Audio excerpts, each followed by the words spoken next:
기도하겠습니다.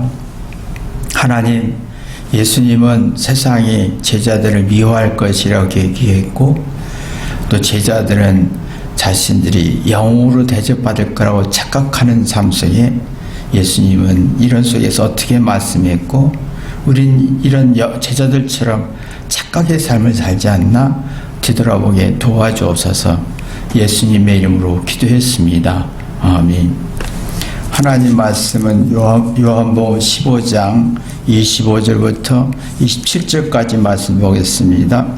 그러나 이는 저희 율법에 기록된 바 제가 연고 없이 나를 미워하였다 한 말을 응하게 하려 함이니라. 내가 아버지께로서 너에게 보낼 보혜사 곧 성령 곧 아버지께로서 나 오시는 진리의 성령이 오실 때에 그가 나를 증거하실 것이요 너희도 처음부터 나와 함께 있었으므로 증거하느니라. 예수님은요, 세상은 나를 미워할 것이다, 율법에 말한 내용을 설명하고 있어요. 그 다음에 그러면 마찬가지로 너희들도 영으로 대접받는 게 아니라 미움을 받을 것이다 라는 얘기를 하고 있는 거예요. 근데 왜 세상인 사람들을 미워할까 이거예요. 이게 있습니다. 우리가 이게 긍정적인 생각을 원하잖아요. 근데 굉장히 속은 부정적이 많아집니다. 그래서 이게 내가 미워한다는 말은 부정적인 성질이 많다, 싫어한다, 그래서 화가 난다, 기분 나쁘다, 불쾌하다는 논리거든요. 근데 여러분이 가만히 보시면 예수님은 이게 나와 또 나를 미워할 것이다, 세상은. 그리고 마찬가지로 제자들도 너를 미워할 것이다. 근데 제자들은 유대와 로마의 정부를 정복하면 사람들은 자기를 영으로 대접해 줄 거란 착각하는 거지요. 왜 세상은 예수님을 또 사람들을 무조건 싫어하고 부담스러워할까? 이게 이제 설명이 돼야 되는데, 근데 우리가 보면 참 재밌는 게, 나는 상대를 판단할 때 부정으로 평가하는데 나는 상대가 나를 긍정으로 생각하기를 원하잖아요. 그죠? 가만히 생각해 보세요. 나는 상대를 부정하는데 상대는 나한테 긍정으로 요구를 하잖아요. 그래서 사람들에게 나는 예쁘니까, 잘했으니까, 맞으니까, 우월하니까 상대로부터 좋은 감정을 얻을 거야 라고 하지요. 근데 자신은 상대를 부정한단 말이에요. 그러니까 이 세상은요, 그러니까 이게 자신이 혼란스러운 거예요. 자신 안에. 그러면 이게 세상이 자기 세상의 논리는 교만하기 때문에 자신은 상대를 부정하고 상대는 나를 긍정으로 보는 구조가 자존심에서 나오는 거잖아요. 그런 문제는 뭐냐면 자기 안에 있는 부정적인 것을 배설이 어렵다는 거예요. 그럼 부정이 더 많아지죠. 이 자신 안에 있는 잘못과 부족함과 열등함을 사랑으로 회개해 배설해야 되는데 그런 부정적인 감정이 없어지잖아요. 그러면 이게 이렇게 되어야 내 안에 긍정적인 성질이 나와야 상대를 싫어하지 않고 좋아하는데, 이상하게 우리는 사람들은 상대를 부정하고 상대로부터 긍정적인 대접을 받으려고 하니까 내 안에 있는 잘못과 부족함에서 오는 이 부정적인 성질을 배설이 안 된다는 거, 풀어낼 힘이 없는 거예요. 그러니까 세상은 나를 미워할 수밖에 없는 구조, 나도 누구를 미워할 수밖에 없는 구조인 거예요. 그럼 이런 것은요, 이게 자기를 부정하고 예수님의 사랑으로 자기를 부정해서 자기의 부정적인 것을 회개해서 긍정으로 전환해야 되는데, 이게 나는 누구를 부정하면서 상대로부터 나는 긍정을 받기를 원한다면, 문제는 내 안에 있는 잘못에 대해서 불안전한 감정과 부족함에 대해서 오는 불안과 두렵고 부정적인 감정을 해결할 수가 없는 상태가 되는 거예요. 그러면 이게요, 이 싸움은 헛된 싸움인 거예요. 진짜 내 안에 사랑으로 회개해서 내 안에 잘못에 의한 부정적을 해결해야 나와 싸워지는데, 이게 되지 않고 자꾸 나는 누구를 부정하고 남으로부터 긍정을 받으려고 하는 건요, 허황된 싸움인 거예요. 그러니까 지금 잘못된 패스를 두고 있는 거예요. 그 예수님을 정확히 알았어요. 세상은 악하기 때문에 나를 그냥 싫어할 거다 이거예요. 근데 나를 좋아할 수가 없다 이거예요. 똑같죠? 세상은 사람들은 나를 싫어하지만 좋아할 수가 없다. 근데 반대로 나는 뭐예요? 나는 사람을 싫어하고 사람들은 나를 좋아하기를 원하잖아요. 그러면 이것은 내 안에 있는 죄와 부족함에서 오는 부정적인 감정을 소화하지 못했기 때문에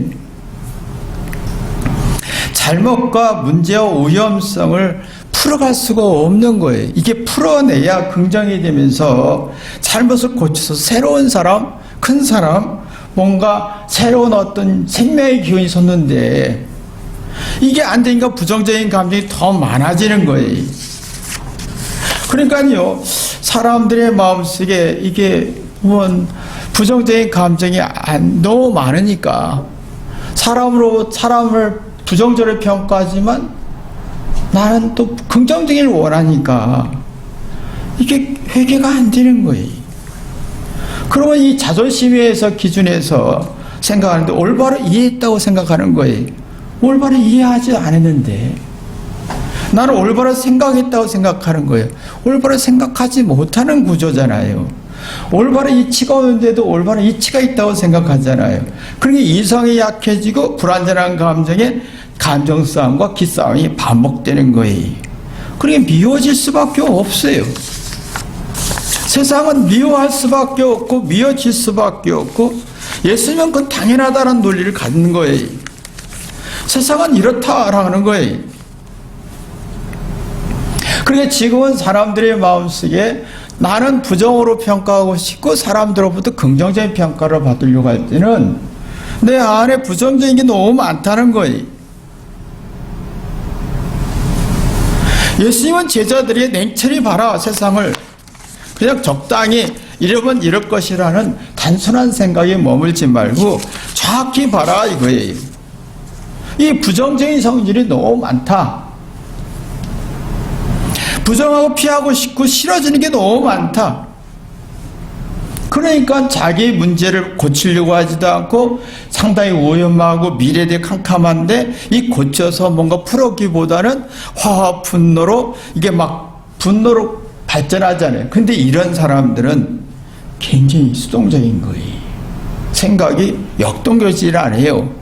모든 것이 역동적인 것 같아도 화로 인해서 역동적이지 생각으로 해서 역동적이지는 않다는 거지요. 그리고 긍정적인 게 없어지는 거예요. 그럼 긍정적인 게 없어지니까 좋아하는 마음이 없어지고 싫어하는, 미워하는 마음이 막 생기는 거예요. 인생은요, 살면서 느껴지는 게, 이렇게 세월을 겪으면서, 세월을 살면서 참 부정적인 게 많잖아요. 나도 부정을 만들어내고 환경도 부정적이에요. 사람들은 환경은 언제나 좋은 환경이 별로 없었어요. 역사를 봐도 내가 볼 때 한 80년대부터 우리나라는, 이 미국은 50년대부터 부흥의 시대가 돼서 풍요로웠지만 우리나라는 80년대부터는 풍요로웠었죠. 환경적 조건은 잠시일 뿐이 거기다 정신적 심적으로 굉장히 어려움이 많으니까 부정적 성질이 만들어지고 내 안에도 그렇게 만들고 자존심 때문에 환경을 만들어지니까 내 안에 있는 부정적인 감정을 회개해서 배설할 능력이 없어요. 그러니까 화와 진열과 분노와 스스로 스트레스를 막 생산하게 되는 거예요. 우리는 이것을 인생을 겪으면서 삶 자체가 부정적인데 사랑으로 회개해서 이 부정적인 것을 풀어야 되는데 지금 풀지 못하고 있는 거예요. 삶 자체가 고난이지요. 고통입니다. 이것을 사랑으로 회개해야 잘못과 부족함에 의해서 오는 두렵고 불안하고 부정적을 풀어내야 고치고 싶고 내 잘못을 고치고 싶고 그 고쳐야만이 능동적이고 역동적인 힘이 나오고 그래야만이 상대를 부정하지 않고 상대를 긍정으로 보고 내 자신을 부정하지 않고 나를 긍정적으로 볼 수 있기 때문에 미워하기보다는 사랑과 존중이 나오는 건데 이게 안 된다는 게 문제지요. 그 예수님은 지금 세상을 정확히 파악하고 있는 거예요. 세상은 미워할 수밖에 없다. 사람들은 나를 미워할 수밖에 없다. 악하기 때문에.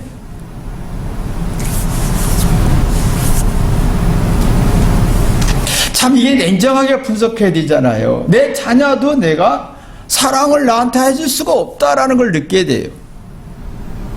자녀들도 나를 부정할 수밖에 없다. 예수님이 이거부터 들어가기 시작했어요.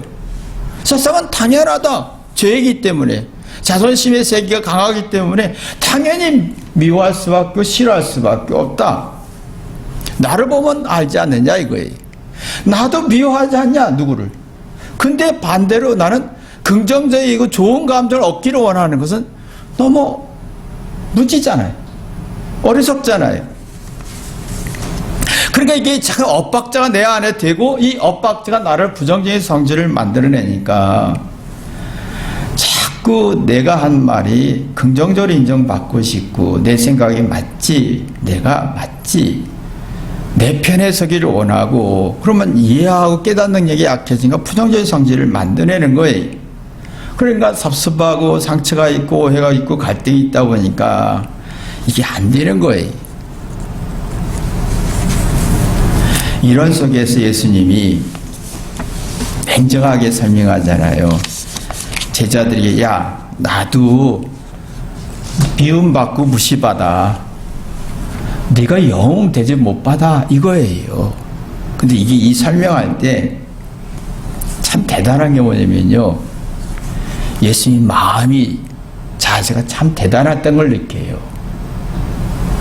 이미 상대는 부정적인 감정이 많잖아요. 근데 이 속은 부정적인데 겉은 긍정적인 걸 요구를 하는 구조잖아요. 이럴 때 단 한 방법이 있었어요. 예수님이 진심이 있었어요. 희생, 십자가에 희생하려고 했던 거예요. 그러면 객관적 이치가 눈 떠져요. 그러면 내 마음에 강한 긍정이 나와요.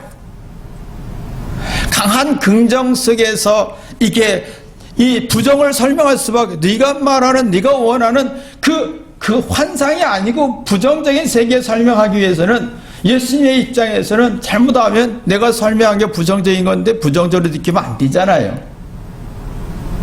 저도 진환이한테 설명할 때 이게 참 예민해지는 거예요. 내가 말했을 때 부정적인 얘기를 할 수밖에 없잖아요. 교훈도 가르침도 권면도 다 부정적인 거예요. 그죠? 근데 내가 어떤 마음으로 하냐에 따라서 내 이 부정적인 교훈과 가르침이 긍정으로 전환할 수 있겠느냐가 중요하잖아요. 예수님은 이게 진심, 희생, 이게 희생하려고 했고 객관적인 이치와 진리로 설명하려고 하니까 세상은 부정 비워할 수밖에 없는 얘기를 긍정으로 느끼게 해줘야 됐던 거지. 근데 우리는 이 설명할 때 내 자존심이 들어가죠. 권력이 들어가죠. 이익이 들어가죠. 희생 안 하려고 하지요. 주관적인 성질이 들어가지요. 맞는 말인데 느끼는 사람은, 듣는 사람은 부정적으로 듣는 거예요. 그럼 어떻게 될까요? 확 이해 충돌이 되는 거잖아요. 그러니까 우리가 보면 내가 자존심과 내 편리와 난 잘못 없어요. 말은 맞아요. 잘못 없어요. 말은 맞고 말은 잘했어요. 근데 내가 말할 때는 부정적인 성질을 가게 해요. 그러면 이미 상대는 부정적인 성질이 있었는데 부정과 부정이만 충돌이 생기는 거잖아요. 화가 나는 거예요. 근데 예수님은 거기서 내가 말하는 게 부정이지만 내 마음과 진심과 내가 어떤 것에 이걸 긍정으로 느끼게 하기 위해서는 희생과 진심과 이치, 객관적인 진리가 필요했던 거지요. 그래서 그 마음으로 지금 설명하고 있는 거예요. 근데 이게 안 되면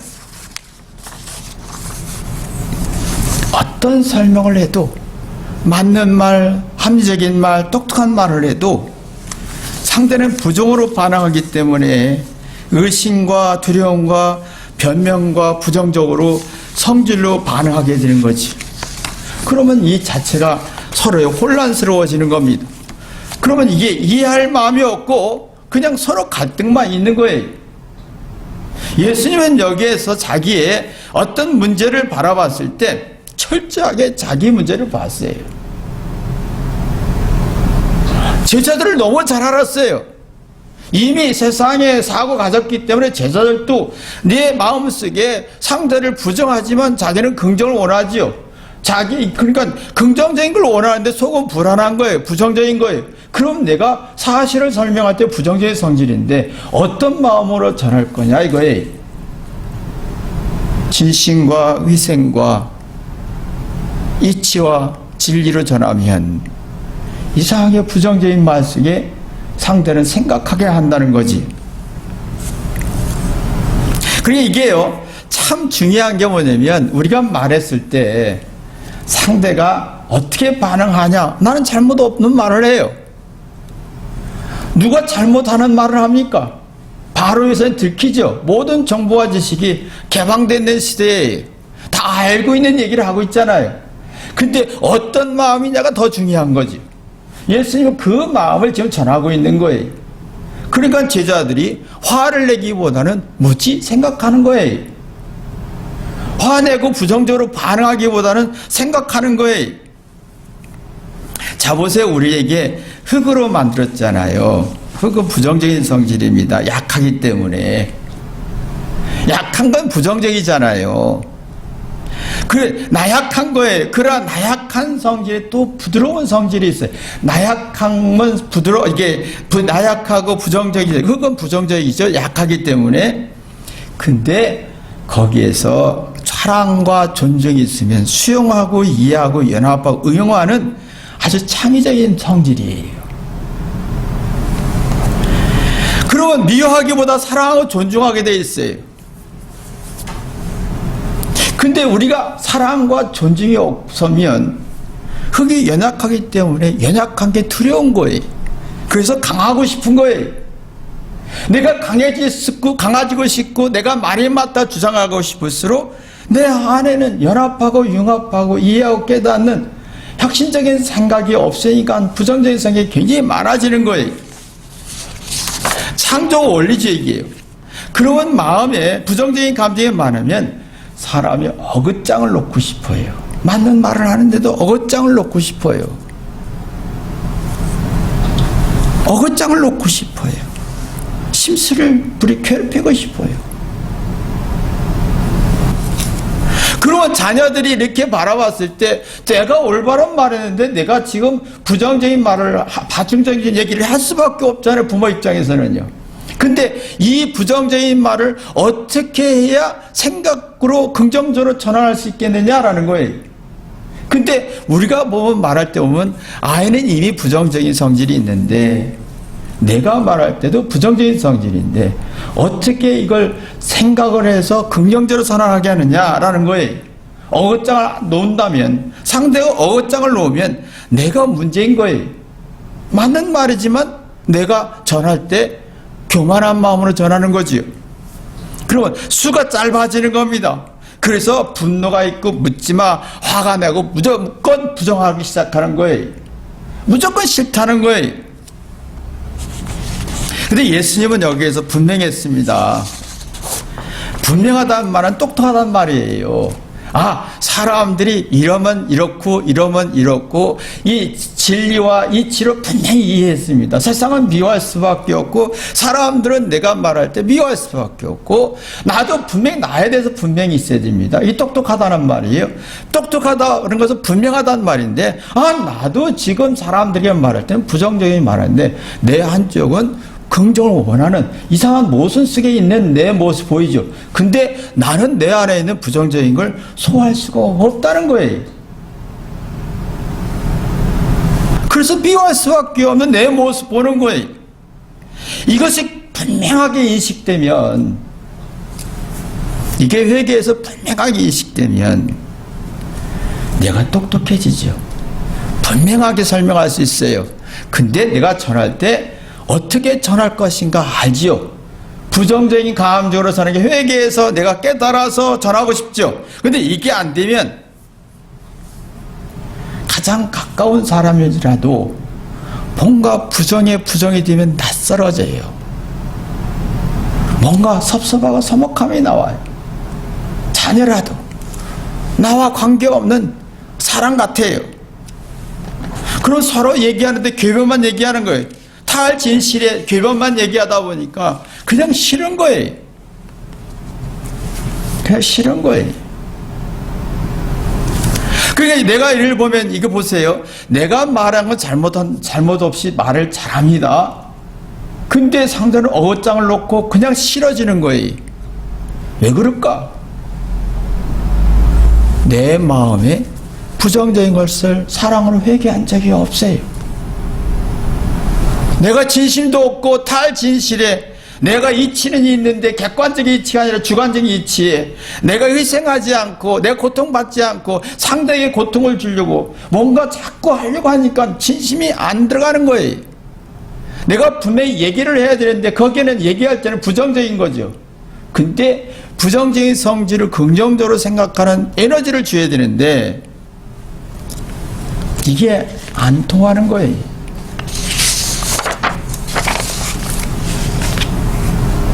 그러니까 감성적인 성질만, 감성적인 능력이 결핍되는 거예요. 이성적인 게 약해지고 감성적인 게 막 결핍되니까 슬픔이 슬픔으로 끝나고 좌절이 좌절로 끝나고 상처가 상처로 끝나고 실망이 실망으로 끝나는 거예요. 부정이 부정으로 끝나는 거예요. 그리고 그 마음속에 응어리가 많아지죠. 응어리가 많아집니다. 그리고 불안이 굉장히 많아지니까 자꾸 사람들로부터 말은 불안을 부정적으로 얘기하지만 사람으로부터 긍정적인 소리를 듣고 싶어지는 욕구가 생기는 거지. 참 우리가 이게 참 심각한 문제입니다. 그러니까 이 세상은 그렇게 돌아가다 보니까 자꾸 이 마음속에 말은 상대를 부정하고 긍정을 받고 싶으니까 마음이 불안해지고 그러니까 부정적인 감정이 많다 보니까 해결할 수 없으니까 돈을 쓰면서 새로운 옷, 새로운 맛, 새로운 어떤 분위기 찾아서 마음을 달래려고 하지만 그 불안한 강박증이 심해지는 거예요. 예수님이 세상은 미워할 것이다 라고 합니다. 세상을 미워할 수밖에 없는 성질이다. 나도 누구를 사랑하고 하기보다는 미워하고 싫어하는 성질만 있는 것이다. 이걸 아주 냉정하게 인지하라. 나는 지금 세상으로부터 사랑과 존중받을 수가 없다. 세상이 그렇게 사고가 그렇게 돼 있기 때문에. 그러면서 하는 말이 26절에 내가 너에게 보낼 보호자라고 표현했어요. 이 보호자는 너를 지킬 사람, 성령, 진리의 성령이라고 표현했습니다. 이 말은 뭐냐면 네 마음, 생각을 지킬 사람, 진리의 성령이라고 했어요. 진리는 이치를 말하잖아요. 이치는 뭡니까? 내가 왜 그렇지? 사람이 왜 나한테 그러지? 내가 말했는데 왜 상대는 부정적으로 반응하지? 그 이치와 이유를 아는 능력인 거예요. 이게 있을 때 평안이 있는 거예요. 이치를 알아야 할 때 이 평안이 있는 거예요. 그러면 이 평안은 내가 지금 나 자신을 인정하는 거예요. 내가 말할 때는 상대를 비난하는데 상대로부터 인정받고 싶은 욕구가 나를 불안을 만들고 부정적인 감정을 만들다 보니 내가 누구를 존중하고 사랑하는 건 없고 미워지는 감정만이 강하게 생기는구나. 이걸 인정하는 거예요. 진리의 성령이라는 것은. 이게 인정하는 게 나를 보호하는 거예요. 그러면 저는 진한에게 설명할 때 이게 말은 틀리지 않았지만 진한이가 부정적으로 반응하겠구나 알고 굉장히 조심하고 얘기하면서 나를 거듭나게 하죠. 나를 새롭게 합니다. 그러면 내가 상대를 길을 살려주고 싶어요. 근데 내가 이 부정적인 감정이 내 말이 맞지? 너는 왜 내 말 안 들어? 하면 자존심 세워서 가르치려고 하지요. 길을 꺾게 됩니다. 길을 꺾게 되는 겁니다. 그러면 나도 보호 못 받고 상대도 보호 못 받는 거예요. 그러게 이상하게 내 안에 이게 있어요. 그래서 우리 마음속에 평안이 없는 거예요. 진정 안식과 평안이 없어요. 서로 적대감만이 있는 거예요. 상대 길을 꺾고 싶은 거예요. 생각을 내 생각으로 들어오게 하기 싶은 거예요. 상대의 의견과 생각을 꺾고 싶은 거예요. 내 생각을 주장하고 싶은 거예요. 뭐냐? 서로 부정과 부정에 이해 충돌이 생기니까 길을 꺾고 싶은 거예요. 길을 살려주고 싶은 마음. 그러면 결국은 내 영혼과 상대의 영혼을 보호할 수가 없어요. 성령의 진리가 없어요. 내가 안에 평안이 있어서 상대의 길을 살려주고 상대의 의견을 듣고 하면 내 안에 있는 잘못과 부족함에 대해서 이 부정적인 성질이 긍정으로 전환하면서 자양분이 됩니다. 내 인생에 자양분이 됩니다. 이런 힘이 내 안에 있어야 되는데요. 이게 없잖아요. 그러니까 예수님 입장에서는 지금 이별할 시간이 가까웠어요. 이별해야 할 시간이 가까웠는데 점점 사람들의 이치가 분명하지 않고 삶에 분명하지 않고 어설픈 자존심에 어설픈 감정에 어설픈 똑똑함에 서로 기싸움이 되고 서로 길 꺾으려고 하잖아요. 부정적인 감정에 이해 충돌은 심해지고 어떻게 하면 이 마지막 인생에 제자들에게 별로 시간이 없는데 이걸 줄 수 있을까? 나는 다가오는데 헤어져야 할 시간이 다가오는데 우리도 헤어질 시간이 다가오잖아요. 제가 어느 순간에 갑자기 나와 함께 할 수 있는 시간이 지나니까 얼마나 있을까? 별로 없어요. 내가 이렇게 차를 운전하고 내가 이렇게 여기서 다닐 수 있는 시간이 얼마나 있을까? 내가 어떤 면에서 판단하고 스스로 결정하고 스스로 계획을 세우고 갈 수 있는 시간이 내게 얼마나 있을까? 별로 없어요. 성령께서 역사하기를 원하는 거지. 성령이 역사하면요, 그가 너에게 가르치시고, 요한복음 14장 26절에 보면 성령의 역사하면 모든 것을 가르치고 내가 너에게 말한 모든 생각나게 하시리라 했습니다. 요한복음 14장 26절에. 근데 여기서 하는 말씀이 뭐냐면, 자 보세요. 내가 나 자신이 똑똑하면, 내 자신이 분명해지면 나는 이런 성질이 있고 사람은 이런 성질이 있고 죄와 선과 악이 이런 성질이 있고 그래서 이러면 성령의 역사에서 내 마음과 생각을 지켜주고는 보호자 역할을 하면서 회개하게 합니다.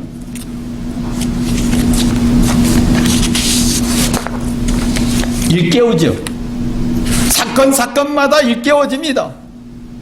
오해와 상처와 두려움과 무시와 천대를 받을지라도 부정적인 것이 많을지라도 나를 일깨워주는 역할을 합니다.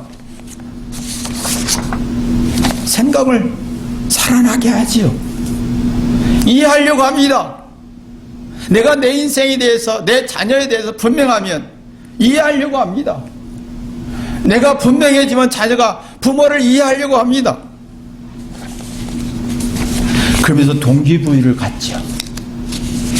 이러면 안 되네. 동기라는 건 뭔가 하려는 의지와 가치와 어떤 의미를 나오는 에너지입니다.